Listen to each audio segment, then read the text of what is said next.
কষ্ট বাসা বেঁধেছে।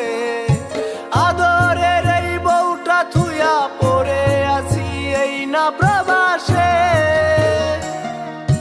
বুকের ভিতর হাজার কষ্ট বাসা বেঁধেছে।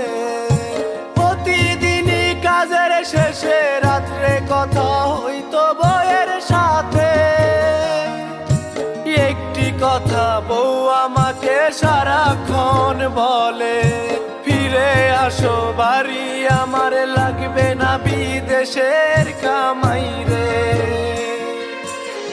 টাকায় আমায় পর করিল বউ বাচ্চা থেকে